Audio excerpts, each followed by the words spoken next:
Bonjour à tous, c'est Camille d'Excellence Opérationnelle TV. Je vous emmène aujourd'hui en Suisse. Nous sommes ici sur le site de Reuge. Vous allez voir, vous allez bientôt comprendre finalement exactement où nous sommes. Je vous emmène à la rencontre de deux personnes qui se sont associées il y a maintenant quelques années. Une histoire assez incroyable d'un expert du lean et d'un architecte. Ils vont nous raconter finalement comment est-ce qu'ils se sont rencontrés et ce qu'ils ont pu construire ensemble en termes d'offres. Vous allez voir, c'est assez intéressant. Allez, je vous propose, on va tout de suite les rencontrer.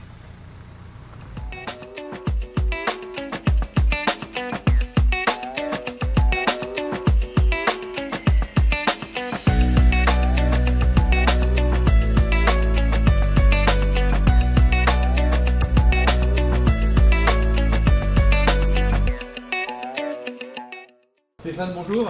Camille. Jean-Christophe. Camille, bonjour. Bon, en quelques mots, pour la communauté OTV, dites-nous tout. Qui êtes-vous? Comment est-ce que vous pourriez vous présenter? Alors Stéphane, 40 ans, 20 ans d'expertise professionnelle, principalement dans le monde de l'opération et de la qualité, management de la qualité. On est dans nos terres, effectivement, en Suisse romande, franco-suisse pour ma part. Voilà, donc Jean-Christophe, moi je suis architecte, 30 ans d'expérience dans le domaine industriel en grande partie, beaucoup en Suisse romande et puis aussi pas mal d'expérience sur le plan international dans le domaine de l'agroalimentaire, de la mécanique.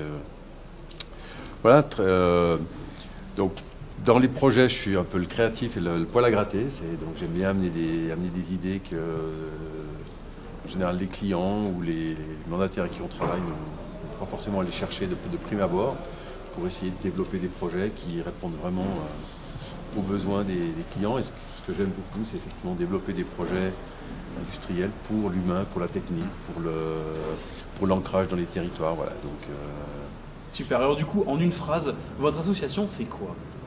Quelle est l'offre de valeur? Tu nous as parlé de clients, de terres industrielles, mais quelle est votre offre de valeur? C'est vraiment l'association finalement du bâtisseur et du faiseur. Faiseur d'un point de vue production, dans le sens où la plupart du temps, tu le sais bien, quand tu as un nouveau projet comme ça ambitieux d'une usine Greenfield, qui est quand même que tu n'as pas tout le temps l'occasion de faire dans une carrière, quelquefois tu fais le copier-coller de ce que tu as connu.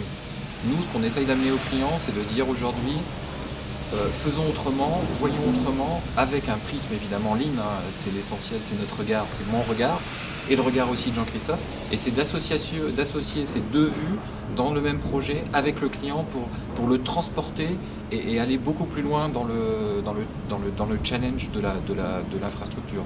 Et aujourd'hui, quand tu connais finalement le prix du mètre carré, hein, tu sais qu'un mètre carré que tu vas gagner sur ton usine, c'est un retour sur investissement qui est immédiat. En parlant du coût d'infrastructure, et évidemment que je ne te fais pas la théorie sur les coûts que tu vas gagner sur la phase d'opération et d'exploitation.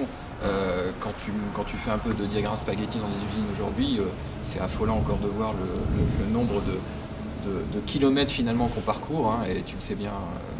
Et c'est extrêmement intéressant aujourd'hui sur des usines Greenfield comme ça de challenger, de casser des logiques îlots en rentrant dans des logiques lignes, ce qui n'est pas toujours facile à appréhender pour tout le monde. Et puis les gens ne veulent pas le faire de manière spontanée. Donc là, notre objectif, notre rôle, c'est de les accompagner et d'être à leur côté, de leur tenir la main et de leur dire attends, on va sauter ensemble, tu vas voir, ça va être formidable.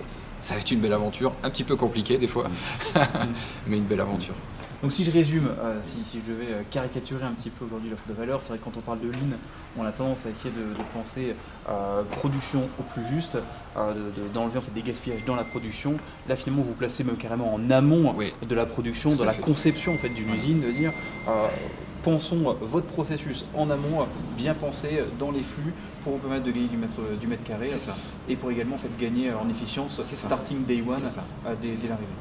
Et voire même aussi sur des opérations, on n'a pas toujours la chance de faire des greenfield, hein, évidemment, mais on peut aussi envisager, on a aussi des chantiers aujourd'hui de rénovation sur lesquels on amène un accompagnement similaire, mais le cadre de travail, c'est l'enveloppe actuelle. Nous on repense l'organisation, on repense les flux, on repense les locaux pour les rendre plus agiles, parce qu'aujourd'hui on le voit bien, on part des usines 4.0.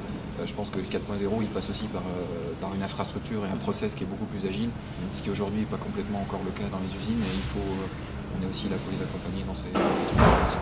Super. Alors donc on est ici sur le site de Reuge. Si vous nous en dites un petit peu plus sur cette entreprise, d'où vient ce projet et quel est l'objectif de cette usine là que l'on voit qui est en train de sortir de terre? Alors Reuge, c'est un des fleurons de l'industrie suisse historique. C'est une entreprise qui a plus d'un siècle, puisqu'on a fêté les 150 ans de Reuge il y a quelques semaines. Donc Reuge fabrique des boîtes à musique, des cages à oiseaux, Boîte à musique, c'est quoi le format d'une boîte à musique Alors la boîte à musique, ça va, je dirais, d'un format d'une boîte, une petite boîte à chaussures, jusqu'à des histrions qui ressemblent quasiment à un piano, un piano droit. Voilà, donc, alors comment a démarré le projet? Nous étions ensemble avec Stéphane sur un projet en bas, dans la vallée, donc sur Yverdon. Et puis le responsable du parc qui a fait venir l'industrie pour laquelle on a fait un transfert d'usine, nous a recommandé à Reuge en expliquant comment ensemble on avait réfléchi au transfert d'un site historique qui aujourd'hui par exemple occupe 6000 m² à un site rationalisé de 2500 m².